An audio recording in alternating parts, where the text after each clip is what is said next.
I was shocked at what Caton had said. It certainly seemed that the removal of the head from the spine with such surgical precision would surely require medical training and controlled laboratory conditions. So did he feel that it had been caused by an individual with some kind of medical skill, or...? Well, obviously, he would have to have medical training to have done it. It would be very impractical to carry out these sorts of procedures in an open field without a firm base and good lighting, and because they often tend to disappear at night, or they're found first thing in the morning, so it suggests it's an overnight operation. But then for someone, a human being, to have done that, to take the animal away and perform these sort of ritualistic type wounds, some people might say, and then return the carcass back to the scene of the crime, doesn't make any sense, particularly that they're quite remote regions. Some of these places are fine, quite difficult places to get to in a vehicle. I'm going to ask, I mean, if we're to take on board the hypothesis that this is being perpetrated by people from other planets, is this what we're talking about? Why? I've thought for a long time it's to do with monitoring for pollutions, which suggests that they're looking at the contamination reoccurring on this planet due to chemistry we apply into the fields, fertilizers, that's the animals ingesting. Apparently they can tell a lot from the health of the animal by looking at tongue tissue, but they're obviously examining life on this planet, and they're looking at all life forms, and we've had mammals, mutilated seals, dolphins, birds, even the predators. Chillingly, Caton said he had evidence of these kind of experimental injuries being found on all kinds of species, not just farm animals. But I wanted to know if there had ever been a case where a human corpse had been found with the same kind of telltale mutilations, and I was shocked to discover a case that was virtually identical. On September 29th, 1988, the body of a man was found near to the Guarapihangua reservoir, which supplies water to the Brazilian city of Sao Paulo.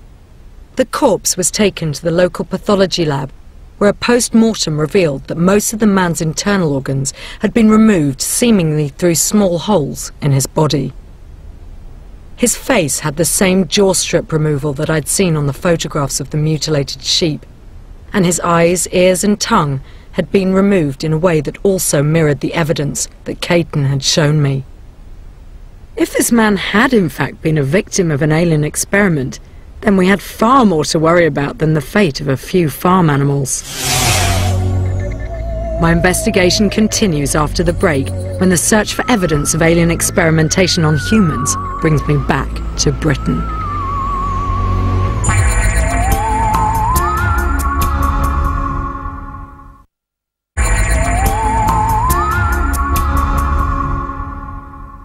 I'd been shocked to discover a human case in Brazil that involved the same mutilation injuries found on livestock David Caton claimed had suffered alien experimentation. But then I discovered a suspicious death right here in the UK, which many people, including police officers, claim has an alien connection. On a sunny afternoon in June 1980, 56-year-old miner Zygmunt Adamski told his wife he was just off to the corner shop in the village of Tingley near Wakefield. As he left his house, he waved to his neighbour and set off down the road. That was the last time anyone saw Adamski alive. He just disappeared completely for 5 days. When he did turn up, it was 30 miles away in Todmorden, and Adamski was dead.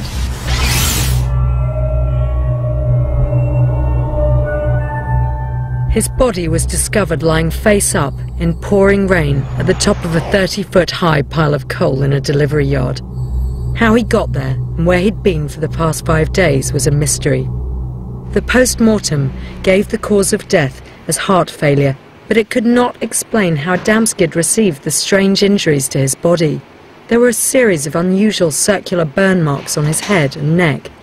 These burns had been covered with a kind of gel.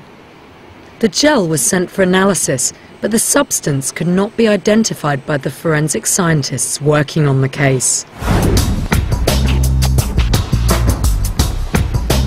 After hearing about the Adamski case, I returned to the village of Todmorden. My earlier visit here had focused on the evidence of animal mutilation, but this time the victim was human. Alan Godfrey, the local policeman for Todmorden, was one of the first officers at the scene where the body was discovered. He was baffled by the case evidence. Well, the question it asks is, why would a man disappear off a street some 30 miles away from where he was found, go missing for 5-6 days, he'd eaten and he'd shaven, his shirt was missing, no identification on him, his hair had been cut very short, and the burn marks on his head and at the back of the neck, that wasn't self-inflicted. I contacted the coroner who had presided at the Adamski inquest. He'd returned an open verdict, and in his letter confirmed that this was a very unusual case. The coroner had not ruled out murder, and many questions about Adamski's highly suspicious death remained unanswered. Despite this, Godfrey was told not to investigate the case any further. He didn't think about it again until an incident early one morning when he was out on patrol. I myself was driving a police car, or something caught my eye 200 or 300 yards further up the road. At first I thought it might have been a bus that had gone sideways, but whatever it was, it distracted me from going where I was going to go, so I decided to go and have a look at it. As I started getting nearer and nearer, I realised that this object wasn't a bus, because this object was huge, and it was hovering off the ground. It wasn't actually touching the ground, and it was just hanging there. It wasn't making any noise or anything. The trees at the side of the road and all the bushes were all shaking, and all the dead leaves were coming off the road and swirling round, and I noticed the bottom half of the object was rotating. Got on the radio straight away. I couldn't get any response at all. Tried the car radio, again, nothing at all. So I'm sat there, I've got the blue lights going, I've got the hazard lights going, I'm parked right in the middle of the road. I don't know what to do. I just sat there. PC Godfrey got out the notepad that all patrol cars carry for recording traffic accidents and started drawing the craft hovering in front of him.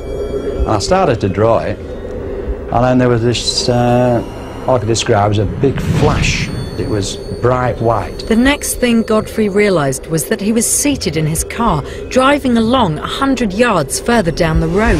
The policeman spun the car round, but the craft had vanished completely. Had he somehow been transported from standing beside the spinning craft sketching into his moving police car, or had he suffered some sort of memory loss that had wiped some aspect of the encounter from his brain? And when I got to the police station, the inspector called me into his office, and we got in there, and he said, I want a report off you. And I said, yeah, are you kidding? He said, no. 3 policemen in Halifax had an encounter. It's amazing, really. Corroborating your story. Well, it even gets better. 2 police officers in Littleborough, again at about 5 o'clock, I sat up there, and over in between 2 pylons is a diamond-shaped object. So you've got 1, 2, 3, 4, 5, 6 police officers actually, in the space of 20 minutes, have seen an unidentified flying object.